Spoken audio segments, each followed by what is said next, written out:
Yeah. Yeah, Georgia Town. Anyhow, I'm going to start off with Sister Mamie Smith. Mamie Smith was the first person that was actually the first superstar, and her song was called Crazy Blues. It sold 75,000 copies in the first month that it was released. Crazy Blues.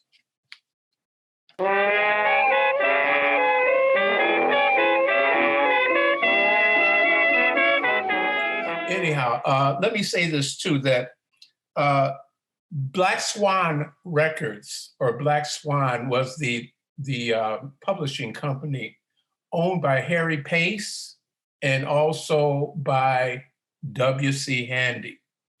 And they were the first ones to publish Crazy Blues by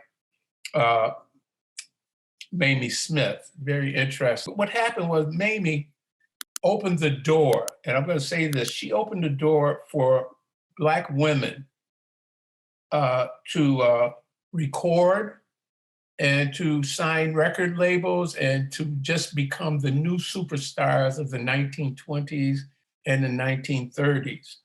The music was produced by poor and working class Black women. This music was produced. I'm not saying on a business side, I'm saying on a musical side, it was produced by these poor Black women. Now, what happened was the women became sought after.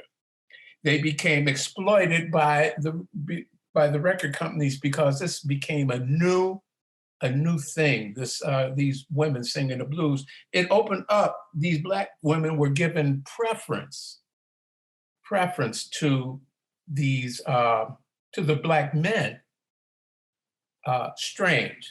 These lyrics, you can read into them and you can hear a lot of things that were being said that weren't being said. How about that?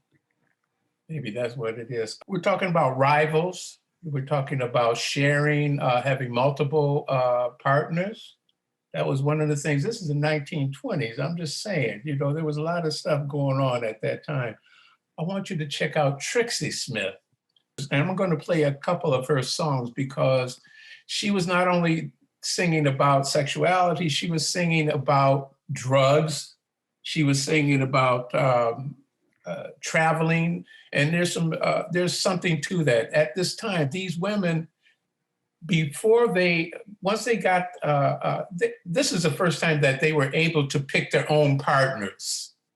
This is the first time that they were able to marry the people that they wanted to marry and have relationships. Before that time, this wasn't happening. If you go back to the turn of the century, people were still forced to marry people. They were forced to have relationships that they did not actually believe in. But this was a freedom time for Black women. That's why they were the superstars of the 1920s and 30s, in my opinion. I want to hear this from Trixie Smith, Freight Train Blues, that talks about traveling, going from place to place. This is the first time that women had, Black women especially, had the autonomy to go where they wanted to go, and some of them got on the rails and rode trains to different places and got away from they rode them up north, they rode them out west. They got on the rails like the men and went to these places. So Trixie Smith, Freight Train Blues.